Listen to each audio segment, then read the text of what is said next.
되게 오랜만에 여러분과 말씀을 나누는 것 같은데 여러분 이런 얘기부터 시작을 해보겠습니다. 여러분 인생은 선택의 연속이라는 말이 있죠. 많이 들어보셨죠? 이 그림에서처럼 항상 우리는 이 갈림길에서 고민하고 염려하고 또 때로는 두려워하기까지 합니다.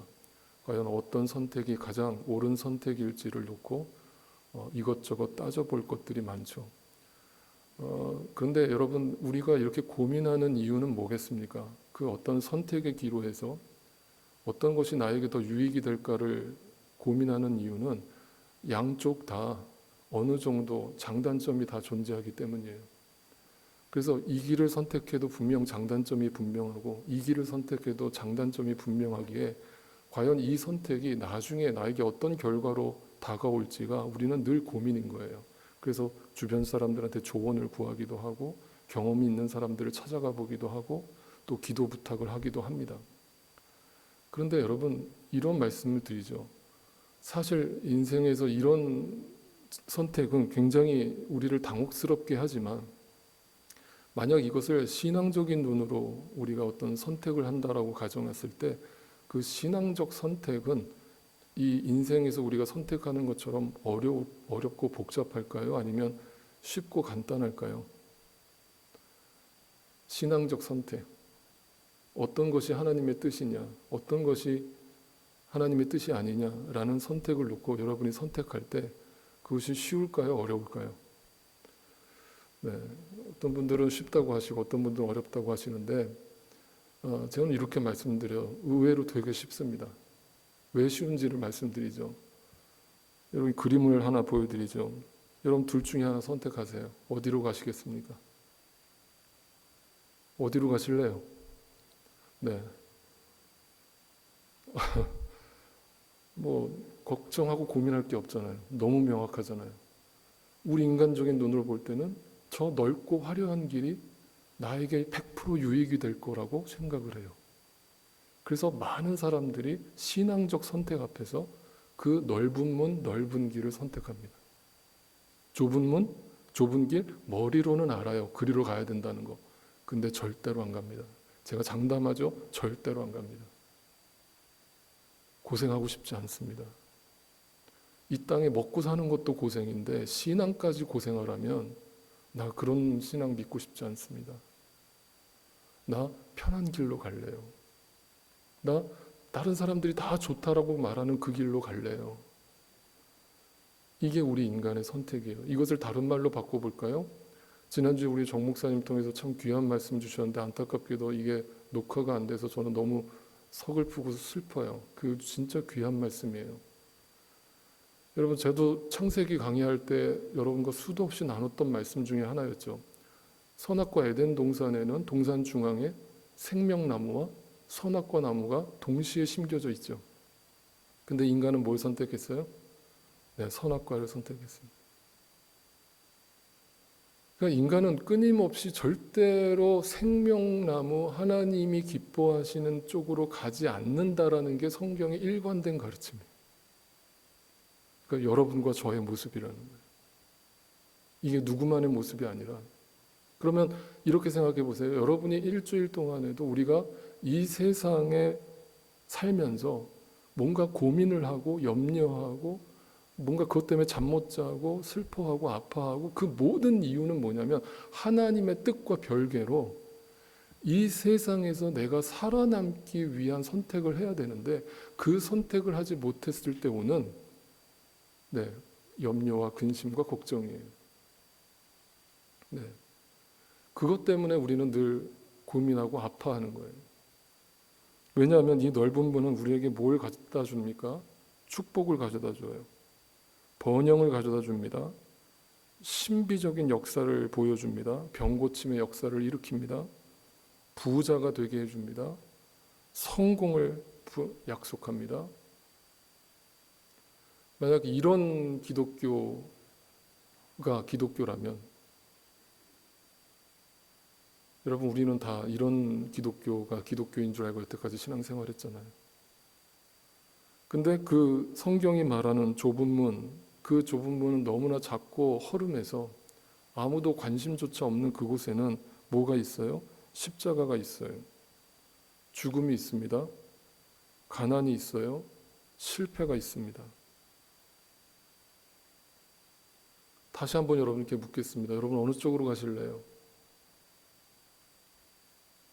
어떤 기독교를 믿고 싶으세요? 어떤 하나님을 믿고 싶으세요? 나에게 축복을 주고 번영을 주고 병을 고쳐주시고 부자가 되게 해주시고 나를 성공하게 해주시는 하나님을 믿고 싶잖아요.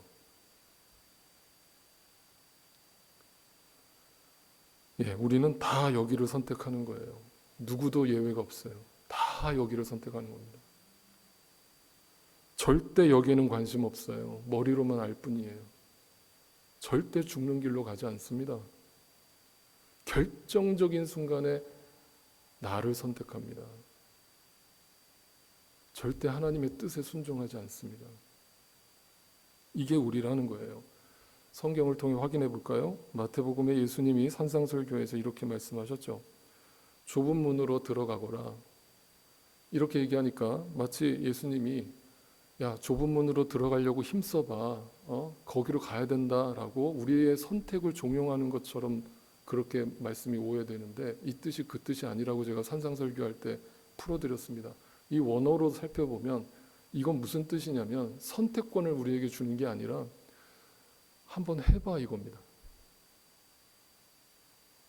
어디 한번 좁은 문으로 들어가려고 애써봐 이거예요. 예수님. 그런데 너희의 실체를 알려줄까? 너희는 멸망으로 이끄는 문은 넓고 그 길이 널찍하여서 그리로 들어가는 사람이 많아요, 적어요? 많아요. 그럼 많을 것이다라고 미래형으로 썼어요? 많다라고 완료형으로 썼어요? 과거 완료형으로 썼어요. 많다는 거예요. 그러니까 들어가라 해놓고 많다라는 말을 써놨다는 것은 우리한테 선택권을 주고 너희 둘 중에 잘 선택해 이런 말이 아니잖아요. 너희는 분명 넓은 길을 선택할 거야 이거잖아. 애써봐. 좁은 길로 선택하려고 애를 써봐. 어디 한번 해봐. 절대 못할걸 이 얘기예요. 왜? 생명으로 이끄는 문은 너무나 좁고 그 길이 비좁아서 그 길을 찾는 사람이 적다라고 역시 확정적으로 말씀하셨죠. 네. 네. 그런데 오늘날 교회가 왜 이렇게 많을까요? 오늘날 왜 이렇게 교회 안에 사람들이 넘쳐날까요? 다 구원받은 사람들일까요? 다 예수님의 뜻을 분명히 이해하고 그 좁은 길을 걷는 사람들일까요? 그렇지 않아요. 그렇지 않습니다. 너무나 슬프게도 너무나 아프게도 이것이 성경이 말하는 우리의 실체입니다. 우리는 다 선악과를 선택하는 존재들이라는 거예요. 이것에 대해서 예수님은 또 이렇게 말씀하셨죠. 마태복음 22장 14절로 보세요. 부름받은 사람은 많은데 뭐라고요? 네, 뽑힌 사람은 적다라고 적을 것이야 적을지도 몰라라고 말씀하지 않고 적어라고 단정적으로 말씀합니다. 부름받은 사람은 뭐예요? 교회 안에 들어온 사람들을 말하죠. 복음을 한 번이라도 듣고 교회 안에 들어와서 나름대로 믿어보기 위해서 애를 쓰는 사람들을 말해요. 그런데 그런 사람들은 많아요. 근데 그 가운데 정말 하나님께서 그 믿음의 눈을 뜨게 하고 믿게 하신 사람들은 적다는 거예요. 요한복음 6장 44절로 또 가봅니다. 나를 보내신 아버지께서 이끌어주지 아니하시면 아무도 내게 올 수 없다. 그러니까 너희 인간의 노력으로 갈 수 있는 거예요? 없는 거예요? 없는 거예요. 없는 거예요. 없는 겁니다. 여러분이 아무리 길을 쓰고 나는 좁은 문으로 갈 겁니다. 어디 내가 이렇게 결단을 했으니까 한번 믿어봐 주세요라고 하나님 앞에서 아무리 호언장담을 해도 성경은 하나님께서 그에게 믿음을 허락하지 않고서는 절대로 그 길로 우리는 갈 수 없다라는 얘기를 분명히 하십니다. 로마서에서 사도 바울은 이것을 더 확실하게 표현했습니다. 로마서 9장 15절로 가봅니다. 하나님께서 모세에게 말씀하시기를 내가 긍휼히 여길 사람을 긍휼히 여기고 내가 구원할 사람을 구원하고 내가 구원하지 않을 사람을 구원하지 않겠다라고 하나님이 선택하셨다는 거예요. 그러므로 그것은 사람의 의지나 노력에 달려있는 것이 아니에요. 하나님의 자비하심, 하나님의 은혜, 하나님의 긍휼하심에만 달려있다. 이처럼 성경이 너무나 명확하게, 성경은 인간의 행위를 절대 강조한 적이 없고 인간의 노력을 강조한 적이 없다라는 것을 수도 없이 강조함에도 불구하고 우리는 아까 그 넓은 길에 서 있는 사람들처럼 오늘도 그 하나님을 오매불망 갈망하면서 축복을 내려달라고, 병고침을 허락해달라고, 나에게 뜨거운 은사를 허락해달라고 고래고래 소리를 지르면서 신앙생활을 하는 사람들이 많아요, 적어요? 너무 많아요.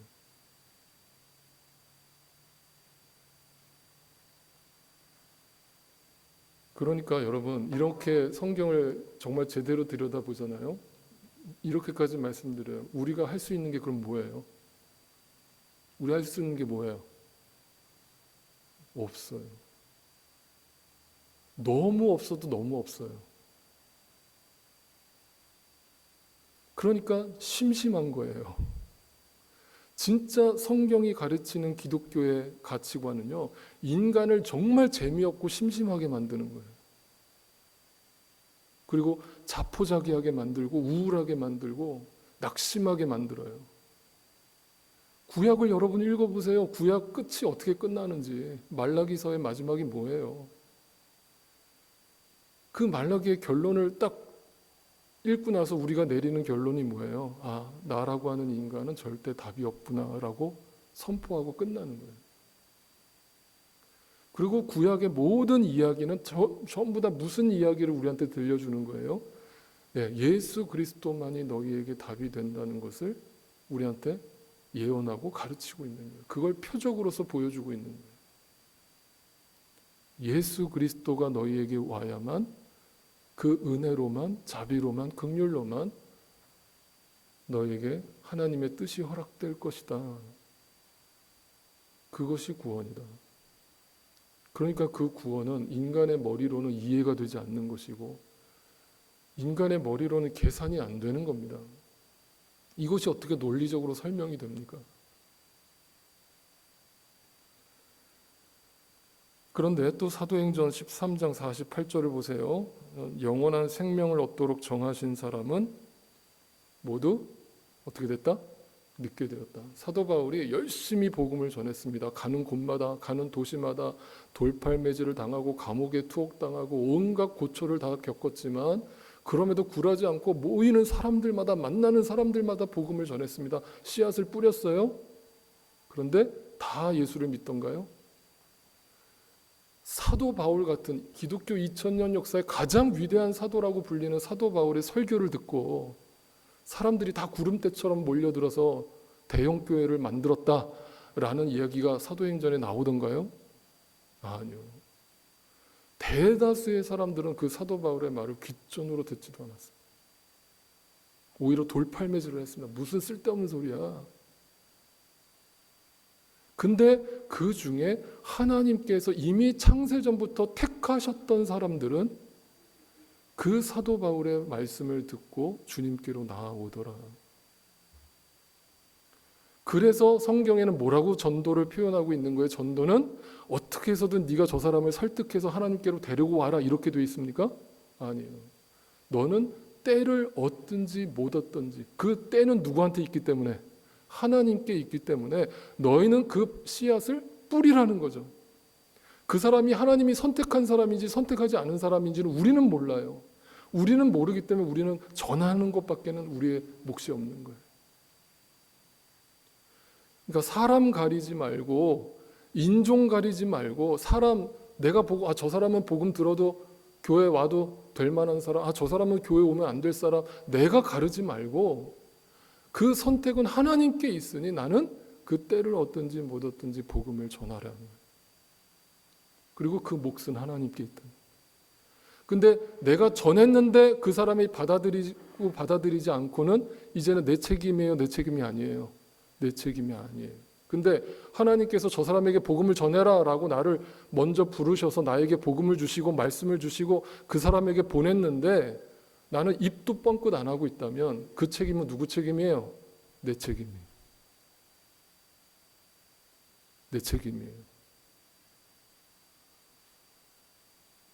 내 가족이 그 영혼이 죽어가고 있다라는 사실을 아는 신앙의 부모가 내 자식한테 침묵할 수 있을까요? 야, 나중에 시간 될 때 교회 한번 가봐라. 지금 바쁘니까 네 할 일 해. 교회는 옵션이야. 이렇게 말할까요? 아니죠. 그 자녀가 듣든지 안 듣든지 하나님의 은혜를 구하면서 주님 우리 자식에게 믿음을 주시고 은혜를 주셔서 이 복음이 믿어지게 해주시고 들리게 해주세요라는 마음으로 전해야죠. 여러분 그 사명이 우리 부모에게 주어진 겁니다. 그것이 내 몫이 아니에요. 내 몫이 아닙니다. 하나님께서 나를 그렇게 하라고 부르신 거예요. 그런데 오늘날 이 하나님의 믿음이 허락되지 않은 자들이 오늘날뿐만 아니라 인류 역사 내내 그 하나님의 믿음이 허락되지 않아서 그 진리가 보이지 않는 사람들이 그 진리를 거부하고 그 진리의 길로 가려는 사람들을 막는 사람들이 있었죠. 그 사람들이 오늘 누가복음 본문에서 누구로 등장합니까? 종교 지도자들로 등장하죠. 네. 우리가 20장을 지금 쭉 살펴보고 있는데 누가복음 20장에 제일 처음에 누가 먼저 등장을 했습니까? 바리새인들하고 서기관들하고 장로들이 합심해가지고 예수님께 찾아와가지고 뭘 질문했어요? 예수님의 권위에 도전을 했죠. 당신 도대체 무슨 권위로 이런 말씀들을 하고 이런 행위를 합니까? 당신이 뭔데 성전에 들어가서 그걸 다 때려 부수고 난리를 칩니까? 무슨 누구한테 이런 권위를 받아서 이런 짓을 합니까? 라면서 그 예수님의 말씀 앞에 순종하고 무릎을 꿇는 게 아니라 그 권위에 도전을 합니다.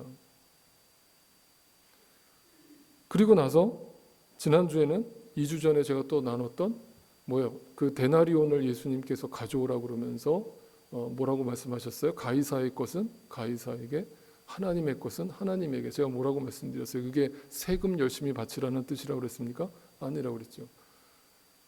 그 데나리온, 황제의 것이란 말입니다. 황제의 형상이 새겨진 그 동전을 너희 마음속에 가지고 있다면 그 하나님의 것, 전부 다 그것이 하나님의 것인데 너희 인간의 것을 황제의 것으로 바꿔버린 그것을 다시 하나님 것으로 돌려놔. 네, 그 얘기를 하신 거예요. 그래서 세금 논쟁을 했습니다. 그걸 가지고 세금 논쟁을 한 사람들이 누구예요? 네, 그들도 대제사장들과 바리새인들이 와서 세금 논쟁으로 예수님을 시험했어요. 그리고 이제 오늘 본문에는 부활 논쟁이 또 벌어지죠. 누가 이번에 또 찾아왔어요? 이번에 또 사두개인들이 찾아와가지고 예수님한테 시비를 걸어요. 그러면서 이 누가복음 20장에 계속 논쟁이 벌어지잖아요. 권위 논쟁, 세금 논쟁, 부활 논쟁, 계속 예수님한테 딴지를 걸고 공격하고 예수님을 이제 핍박을 한단 말이에요. 그런데 예수님이 그들한테 던진 답은 뭐예요? 포도 농부의 비유로서 답을 주신 거죠. 그게 무슨 뜻이라고 그랬어요? 너희라고 하는 인간이라고 하는 존재는 끊임없이 하나님의 것을 갈취해서 하나님의 사람들을 끊임없이 보냈는데 그 종들을 다 죽여버리고 심지어 그의 아들 예수까지도 너희는 죽여버릴 거다. 그 얘기로서 이 소경된 자들, 하나님의 믿음이 허락되지 않은 자들이 어떻게 예수를 바라보고 어떻게 하나님을 인식하고 있는가를 폭로하시는 거예요. 그들은 지금 어떻게 예수님을 바라보고 있는 거예요? 지극히 인간적인 시선으로, 세상적 시선에서 예수님을 바라보고 평가하고 있는 거예요. 전혀 그들에게 믿음이 허락되어 있지 않습니다. 그런데 그들이 불신자가 아니라 충격적인 것은 그들이 종교 지도자들이었다는 거예요. 그들이 하나님의 말씀을 가르치는 사람들이었단 말입니다. 지난주에 그렇게 점심 애찬 때 이렇게 그 예빈자매랑 잠깐 얘기하다가 예빈자매가 그런 질문을 해요. 목사님, 그 성경에 이렇게 번역이, 목사님이 설교하실 때 간혹가다 이 번역이 잘못됐다 이런 얘기들을 하시는데 왜 그 성경을 처음에 번역할 때 신학자들이 그걸 왜 제대로 번역을 못했을까요? 이런 아주 좋은 질문을 했어요. 뭐라고 대답을 했을까요? 답은 분명하죠. 그 신학자들이 그 성경을 제대로 볼 수 있는 영적인 눈이 없는 거죠. 그 상태로 그냥 문자적으로 직역을 해버렸으니까 그 성경을 읽는 성도들로 하여금 전혀 그 성경의 맥락, 그 속에 담겨있는 하나님의 뜻은 전혀 캐치하지 못하게끔, 그러니까 소경이 소경을 인도하는 거예요. 그겁니다. 그러니까 이 종교 지도자들이 계속 예수를 공격하고 핍박하는 겁니다. 그런데 예수님께서 그 포도원 농부의 비유 마지막에서 뭐라고 말씀하셨어요? 너희가 버린 돌, 너희가 그렇게 하찮게 버려버린 돌, 그 좁은 문 좁은 길, 그 진리가 되는 예수 그리스도가 모퉁이 돌이 되어서 너희는 그 위에 떨어져서 산산조각 부서지게 될 거야. 너희의 행위와 노력과 너희가 세운 전통과 업적 이런 것들이 아무것도 아니라는 것이 그 예수 그리스도의 돌 위에서 다 부서짐으로써 확인될 거야. 그날이 언제예요? 그날이 마지막 날이에요. 심판이에요. 그동안 내가 잘 믿고 있다고 생각했던 것들, 내가 그동안 열심히 살아왔다라고 했던 것들이 그 마지막 날 예수 그리스도라는 그 이름 앞에 다 무너져 내리는 것을 보면서 충격을 받게 될 거다라는 얘기를 하는 겁니다. 그 얘기를 하는 거죠. 여러분, 이게 성경의 가르침이에요. 그러니까 그들이 이렇게 하는 행위의 이유는 뭐예요? 누가복음 20장 20절로 가보세요. 그들은 기회를 엿보다가 정탐꾼들을 보내서 이들이 그곳으로 의로운 사람들인 채 행세하면서 믿는 척했다 이 말이에요. 믿는 척하면서 예수께로 접근합니다. 그리고 그의 말씀을 책잡는 거예요. 왜? 인간적인 눈으로 성경을 보니까, 인간적인 눈으로 신앙생활을 하니까 그 예수의 말씀이 하나도 들리지가 않고 전혀 이해가 되지 않고 납득이 안 되니까 어떻게 해요? 그 예수를 죽여버려야죠. 그게 가장 간단한 방법이에요. 진리를 묻어버리고 죽여버리면 내가 하고 싶은 대로 할 수 있는 거예요. 그래서 지금도 온 세상이 예수라고 하는 진리를 죽이기 위해서 혈안이 되어 있는 거예요. 근데 그들은 절대 교회 밖에 있는 사람들이 아닙니다. 2000년 전 예수를 죽인 유대인들처럼 교회 안에 있는 자들이 오늘도 예수를 죽이는 거예요. 이게 무서운 겁니다. 자, 그 사두개파 사람들이 예수님께 나왔어요. 오늘 본문 27절을 보세요. 그들은 어떤 사람들이라고 오늘 본문에 소개합니까? 부활이 있다고 믿어요? 없다고 믿어요? 없다고 믿어요. 이 사두개라고 하는 사람들과 성경을 보실 때 이제 기본적인 상식을 가지고 읽으세요. 바리새파 사람과 사두개파 사람들이 등장하잖아요. 근데 이 두 사람들은 사이가 좋았을까요? 안 좋았을까요? 네, 이 두 사이는 철천지 원수였어요. 그러니까 서로 생각하는 게 정반대라고 보시면 돼요. 그러니까 말 그대로 당시의 진보와 보수의 싸움이었어요. 그래서 만나면 피 터지게 싸웠습니다. 이 둘은. 그런데 지금 이 둘이 하나가 됐다고 그랬죠. 왜 하나가 됐어요? 예수를 죽이기 위해서 이 원수가 서로 손을 잡고 예수를 같이 합심해서 공격하는 겁니다. 근데 먼저 바리새인들이 권위 문제, 세금 문제 가지고 예수를 공격했는데 실패하니까 이번에 야 이제 내가 해볼게 나와봐 해가지고 지금 사두개파 사람들이 나와가지고 예수를 공격하는 거예요. 뭐라고 공격하느냐? 부활의 문제를 가지고 공격을 해요. 바리새파 사람들은 그 부활을 믿었어요.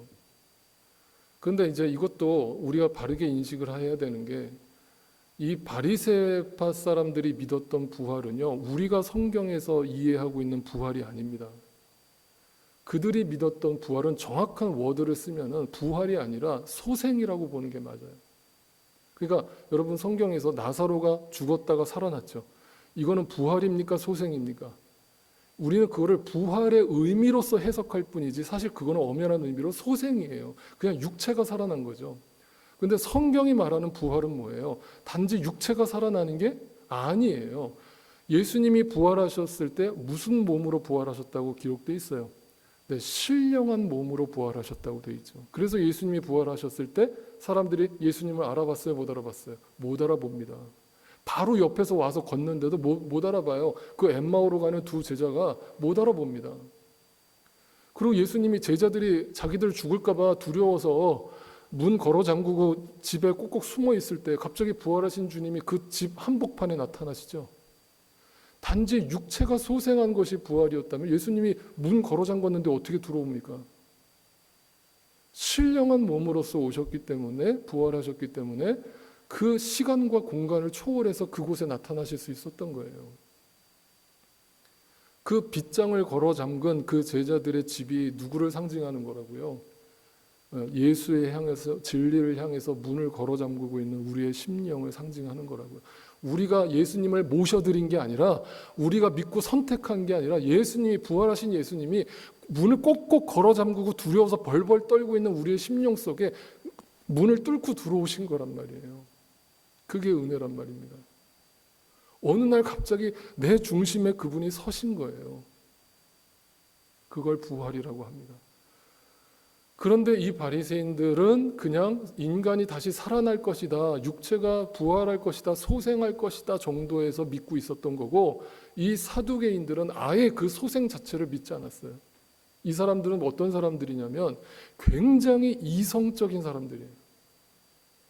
그래서 자기 머리로 논리적으로 납득이 안 되고 설득이 안 되면 성경을 다 걷어치워버리는 거예요. 어떻게 했는지 보세요. 사두개인들이요, 구약 성경이 몇 권이 있죠?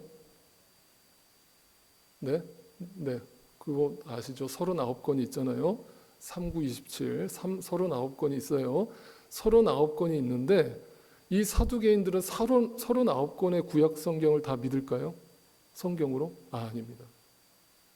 나머지 예언서에는 그 부활하신 메시아에 대한 이야기가 계속 등장하기 때문에 사두개인들은 그 예언서를 인정하지 않아요. 믿지 않습니다. 그래서 그걸 다 걷어치워버렸어요. 그래서 자기들이 납득할 만한 성경이 뭐가 있을까요? 구약에서 모세오경밖에 없는 거예요. 율법서잖아요. 율법서, 모세오경, 레위기, 신명기, 민수기, 그 율법서만 믿는 거예요. 이 사두개인들은.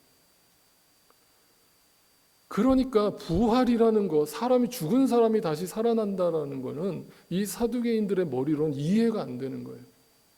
절대 안 믿었습니다. 그래서 바리새파 사람들하고 맨날 논쟁이 벌어졌던 거예요. 근데 그걸 가지고 지금 예수님 앞에 와가지고 부활 논쟁을 하는데, 그들이 예를 들죠. 예수님 앞에. 그죠? 무슨 예를 들었습니까? 어떤 첫째 장남이 있었는데, 7 형제가 있었는데 그 중에 장남이 장가를 갔는데 그 첫째가 자식을 보지 못하고 먼저 죽은 거예요. 그러면 이제 와이프가 과부가 됐잖아요. 그러니까 그 과부를 갖다가 형수인데 둘째가 그 형수를 자기 아내로 맞아들인 거예요. 그리고 나서 대를 이은 거예요. 근데 둘째도 자식을 못 낳고 죽고, 셋째도, 넷째도, 다섯째도, 여섯째도, 일곱째도 그러다 다 죽었어요. 자식 못 낳고. 그리고 나중에 그 부인도 죽었어요. 그들이 다 천국에 올라갔습니다. 그러면 그들이 다시 만났을 때 천국에서 너는 도대체 누구의 아내라고 얘기를 해야 되느냐? 너는 장남의 부인이냐? 둘째의 부인이냐? 셋째 부인이냐? 이 논리가 여러분 무슨 논리로 보이세요? 무슨 논리예요? 지극히 인간적 시선이죠. 인간적 시선이죠. 인간적으로, 그럼 이 인간적 시선에는 부활이라고 하는 이 영적 신비를 가지고 어떻게 하는 거예요? 어떤 시선으로 바라보는 거예요? 비아냥거리는 거죠. 야, 그딴 게 어딨어? 야, 그딴 게 어딨어? 그게 말이 돼? 야, 그러면 만약에 7 형제가 있는데 그 사람들이 다 자기 아내를, 한 여자를 아내로 삼았는데 다 같이 죽으면 누구야 부인이 되는 거야? 라면서 조롱을 하는 겁니다. 그렇게 했던 이유가 뭐냐면 당시에 이 법이 있었죠. 시형제 결혼법이라는 게 있었어요. 당시에 구약 시대에. 시형제 결혼법이라는 게 신명기 25장, 그 사두개인들이 정말 달달달 외우고 다니는 그 모세오경에 포함된 말씀 중에 이 말씀이 있는 거예요. 신명기 25장 5절을 보세요. 형제들이 함께 살다가 그 가운데 한 사람이 아들이 없이 죽었을 때에 그 죽은 사람의 아내는 딴 집안의 남자와 결혼하지 못합니다. 남편의 형제 한 사람이 그 여자에게 가서 그 여자를 아내로 맞아 그의 남편의 형제된 의무를 다해야 됩니다. 라고 성경에 이렇게 기록되어 있으니까 그 사두개인들은 이 말씀을 곧이곧대로 믿고 이 말씀을 율법적으로 문자적으로 믿고 예수님이 이 땅에 오셔서 말씀하시는 부활에 대해서 그 예언서에서 얘기하고 있는 모든 말씀들을 다 거부했던 거예요. 그러니까 예수님이 뭐라고 답을 주십니까? 20장 34절입니다. 예수께서 그들에게 말씀하셨다. 이 세상 사람들은, 잘 보세요. 예수님이 뭐라고 얘기하세요? 너희가 지금 생각하는 그 시선은 지금 누구의 시선이다? 이 세상 사람들의 시선이다. 이 육신의 세상으로 너는 지금 하나님 나라를 이해하려고 하는 거잖아. 그게 이해가 된다고 생각해? 라고 예수님이 말씀하시는 거예요. 저 세상과 죽은 사람들 가운데서 살아나는 저 하나님 나라에서는 부활에 참여할 자격을 얻을 사람은, 부활에 이른 사람은 신령한 몸으로 거듭나기 때문에 그 사람은 더 이상 육신으로 장가가고 시집가고 누구의 부인이고 누구의 아빠고 누구의 엄마고 의미가 있어요, 없어요? 의미가 없다는 거예요. 그러면 천국에 가면 뭐만 의미가 있는 거예요? 하나님의 자녀된 우리가 하나님과 영원히 교제한다는 것만 중요함으로 남는 거예요. 그죠? 더 이상 이 땅의 육신의 관계는 천국에서는 의미가 없다는 거예요. 의미가 없다는 거예요. 그 얘기를 하십니다. 그래서 우리는 어떤 존재가 된다? 36절 보세요. 그들은 천사들과 같다. 그러니까 천사가 같다는 뭐예요? 천사는 남자와 여자가 있습니까? 없습니까? 없습니다. 성이 없어요. 그러니까 천국 가면 남자인지 여자인지 이 사람이 내 아내인지 와이프인지 남편인지 더 이상 구분이 없다는 거예요. 무의미하다는 거예요. 그건 다 이 세상의 가치고 세상의 기준이라. 하나님 나라에 가면 하나님과 하나님의 백성들만 남는 거예요. 그걸 예수님이 직접 말씀하고 계시는 거예요.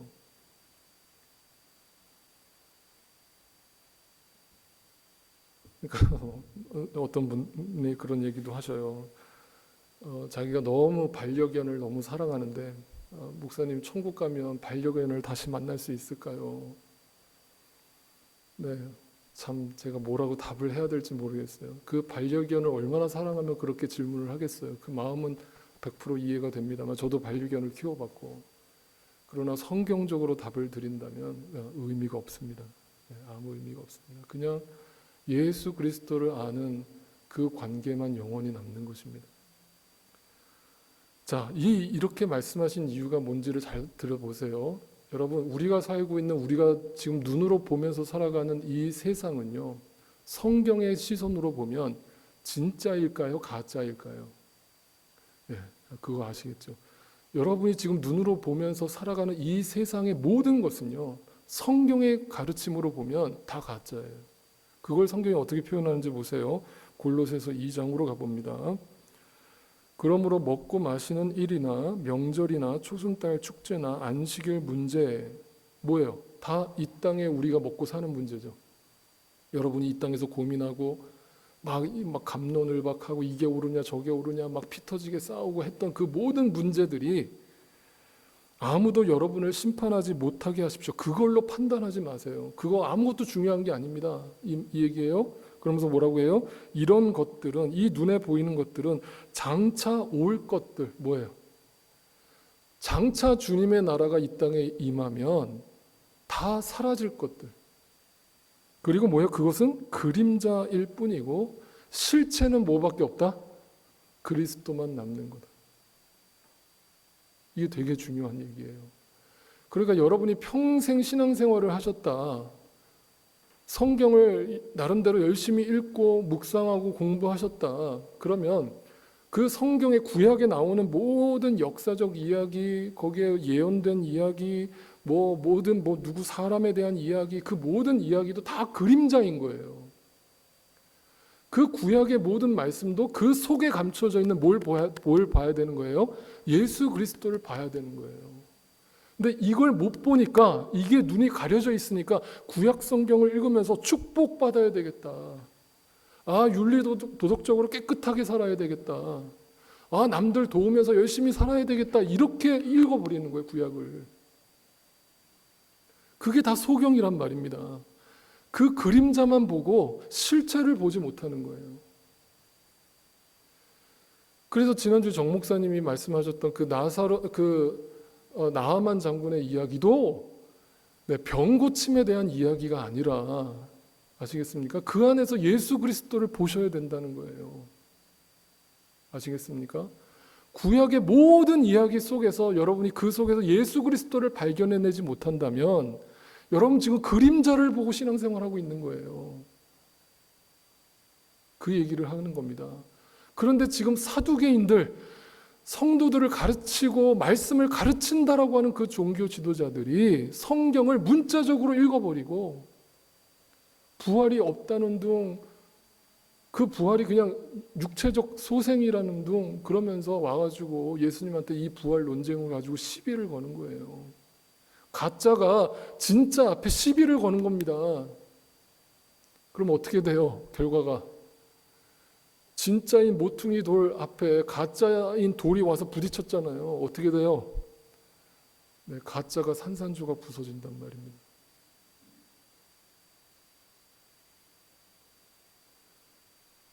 그거예요. 그래서 예수님이 또 덧붙여서 얘기합니다. 37절. 죽은 사람들이 살아난다는 사실은 모세도 가시나무 떨기 이야기에 나오는, 자 보세요. 예수님이 구약 성경을 해석해 주시는데 지금 무슨 이야기를 해석해 주세요? 모세가 떨기나무 가운데 하나님을 만났던 장면을 떠올려 주시면서 그 이야기를 해석해 주시는 거예요. 그럼 무슨 이야기로 해석을 해 주시느냐? 거기서 그는 주님을 갖다가 뭐라고 불렀다고요? 아브라함의 하나님, 이삭의 하나님, 야곱의 하나님. 근데 여기 이것도 우리말 번역에는 한계가 있어요. 무슨 한계가 있냐면 이 말을 그냥 문자적으로 읽으면 이런 뜻으로 이해되는 거예요. 그거는 당연히 하나님은 과거에 아브라함의 하나님이었고 야곱의 하나님이었고 이삭의 하나님이었잖아요. 그들이 살아있을 때. 그 당연한 얘기를 왜 하세요? 이렇게 이해되는 거예요. 그런데 문자적으로 보면 이건 뭐냐면 완료형으로 쓰여져 있지 않고 현재 진행형으로 쓰여져 있어요. 그럼 뭐냐면 지금도 그들은 하나님은 아브라함의 하나님이고 이삭의 하나님이고 야곱의 하나님이다라고 예수님이 현재 진행형으로 말씀하신 거예요. 그러면 이 뜻이 뭐겠어요? 지금도라는 단어를 썼단 말이에요. 이미 수천 년 전에 죽은 사람들의 이름을 언급하시면서 지금도 하나님은 그들의 하나님이다. 그 뜻은 뭐예요? 하나님과 그들이 함께 있다는 뜻이잖아요. 그러니까 그 사두개인들은 그 아브라함은 죽었다고 생각했고 이삭은 죽었다고 생각했고 야곱은 죽었다고 생각했는데 아니야, 하나님은 그들의 하나님이야. 여전히 그들과 함께 계셔. 죽은 사람들과도 함께 하신다면 왜 살아있는 너희들과는 함께 하지 않으시겠니? 라고 예수님은 지금 묻고 계시는 거죠. 그러니까 잘 들어보세요. 우리가 부활을 믿는다는 게 단지 1년에 한 번 부활절을 지킨다고 해서 부활을 믿는 게 아니고요. 여러분이 정말 부활의 신앙이 우리 안에 들어와 있다는 건 뭐냐면 지금도 살아계신 하나님을 믿는 거예요. 지금도요. 그죠? 이것은 너무나 실제적이고 구체적인 거야 해야 되는 거예요. 막연한 게 아니고요. 여러분이 지금 어떤 고통 중에 계시든지 그 속에서 믿는 자는 그 고통스러운 순간에도 아픈 건 아픈 것이지만 그 속에서 누구를 발견해야 되는 거예요. 그 실체인 나와 함께하고 계시는 살아계신 하나님을 만나야 되는 겁니다. 그것이 우리에게 소망이 되고 위로가 되고 평강이 되는 거예요. 근데 그게 안 보이잖아요, 여러분?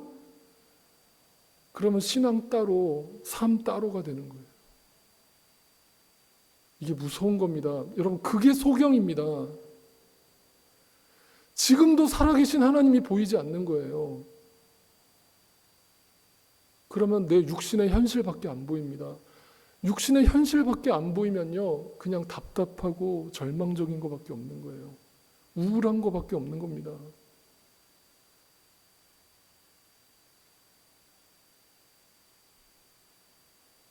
그 얘기를 하는 거예요. 제가 여러분 지금 미국이 되게 힘들잖아요, 그죠? 미국이 지금 어떻게 될지 걱정이 많으시죠, 다들. 주변에 지금 여러분 뭐 사업하시는 분들, 뭐 일하시는 분들, 그냥 가정을 꾸려가시는 분들 다 지금 미래에 대해서 걱정하고 두려워하고 막막해요. 그래요. 지금 누구 하나 다 물어보면 힘들지 않으신 분들이 없어요. 그런데 여러분 또 한 번만 생각해 보세요. 힘들죠. 저는 안 힘들겠어요, 여러분? 힘들죠.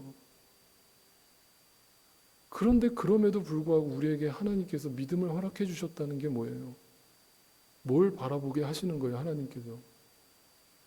그 실체인 예수 그리스도를 보게 하시는 거고, 지금도 나와 함께하고 계시는 그 살아계시고 현존하시는 하나님을 보게 하시는 거잖아요.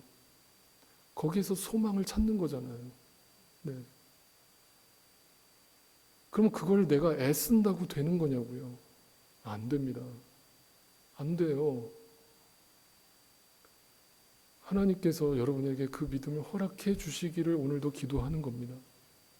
그거밖엔 답이 없어요. 그 믿음을 허락해 주시면 제가 더 이상 여러분 앞에 설교할 필요도 없어져요. 제가 이렇게까지 말씀드릴게요. 더 이상 설교할 게 뭐 있어요? 여러분 그걸 여러분이 다 알게 되시고 다 그 주님을 만나고 살아가신다면 더 이상 무슨 설교가 필요해요? 그 주님이 다 말씀해 주시는데, 그 주님이 날마다 여러분과 함께 하시는데. 여러분 우리가 아침 묵상에서 우리가 지금 묵상하는 데살로니가 교회를 보십시오. 인간적으로는 답이 안 보이는 거예요. 교회 안에 매일 핍박입니다. 매일 핍박이에요.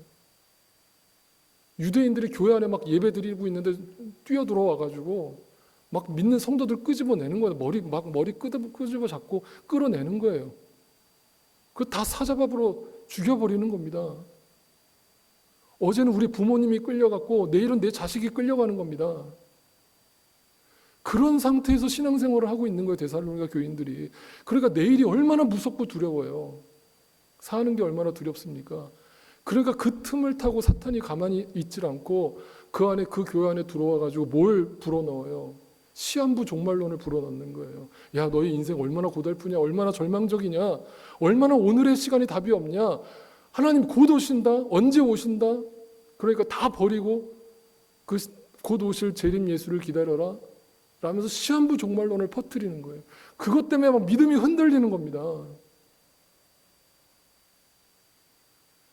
근데 사도 바울이 데살로니가 전서 후서를 통해서 하는 얘기는 뭐예요? 여러분, 내가 여러분한테 그토록 하나님 말씀의 본질을 가르쳤고 복음의 본질이 뭔지 가르쳤는데 아무리 그 고난의 현실이 왔다고 해서 또 흔들리면 안 됩니다. 절대 흔들리지 마세요. 미혹당하지 마세요. 그거 다 거짓 예언자들입니다. 여러분 그 본질을 보면 됩니다. 그 본질만 보면 끝납니다. 이 싸움은. 그 얘기를 하고 있는 겁니다. 그게 성경 계속 반복되고 있는 거예요. 그래서 사도 바울이 또 한 번 이 말씀 보세요. 갈라디아서 2장 20절. 이 말씀을 그냥 여러분 머리로 암송하지 마시고 정말 하루에도 수십 번씩 한번 다시 읽고 다시 읽고 다시 읽어보세요. 우리가 지금 왜 사는지, 뭘 위해서 사는지, 우리 인생의 목적이 무엇인지 이 말씀 속에 다 들어가 있습니다. 다 들어가 있어요. 뭐라고 되어 있습니까? 나는 그리스도와 함께 십자가에 못 박혔습니다. 이제 살고 있는 건 내가 아닙니다. 그리스도께서 내 안에 살고 계십니다. 내가 지금 육신 안에서 살고 있는 이 삶은 나를 사랑하셔서 나를 위하여 자기 몸을 내어주신 하나님의 아들을 믿는 그 부활신앙, 지금도 나와 살아계셔서 나와 함께하고 계시는 현존하시는 그 믿음 안에서 살아가는 것입니다. 그 고백이 이 고백이 신약 시대, 신약 성경 그 신약 시대에 살았던 성도들만 이 고백을 했던 게 아니고요. 구약 시대를 살았던 성도들도, 이 믿음의 눈을 뜬 사람들은 어떤 고백을 했느냐? 시편을 가보세요. 시편 39편에 이렇게 나옵니다. 제가 참 좋아하는 시편 말씀이에요. 주님께서 나에게 한 뼘 길이밖에 안 되는 나를 주셨으니. 그게 뭐예요? 우리 인생이에요. 우리 인생이 얼마나 짧은지 요 한 뼘 길이밖에 안 된대. 여러분, 신앙의 눈이 떠지면요, 인생에도 통달합니다. 인생이 별거 아닌 거예요. 내 일생이 주님 앞에서는 없는 것이나 같아요. 아무것도 아니에요. 진실로 모든 것은 헛되요. 이걸 그냥 입술로만 고백한 게 아니라 마음 깊은 곳에서 고백하는 거예요. 인생은 헛되다. 그러니까 더 이상 거기에 욕망을 두고 살 이유가 있어요, 없어요? 없는 거예요. 인생의 전성기조차도 한낱 입김에 지나지 않는다. 셀라, 시편에서 셀라가 나오면 무슨 뜻이라고 그랬습니까? 이 말씀을 깊이 묵상하는 겁니다. 얼마나 헛된지. 그리고 나서 6절이 이어집니다. 걸어 다닌다고는 하지만 그 한평생이 실로 한 오락이 그림자일 뿐. 허상이다 이 말이에요. 여러분이 그토록 지금 목숨 거시고 잠 못 자고 하는 그 모든 문제들 다 허상이라고요. 재산을 늘리는 일조차도 다 허사입니다. 왜? 죽으면 끝나니까. 장차 그것을 거두어 드릴 사람이 누구일지는 아무도 모르기 때문에. 결론입니다. 7절. 그러므로 주님, 이제 내가 무엇을 바라겠습니까? 내 희망은 오직 주님뿐입니다. 여러분, 이게 부활신앙이에요. 이게 부활신앙입니다. 이 부활신앙이 우리 안에 자리 잡으면 나도 모르게 그 안에 하나님 주시는 평강이, 위로가 주어지는 것이죠. 네, 이런 신앙생활 끝까지 하시는 저와 여러분 되시기를 간절히 소망합니다.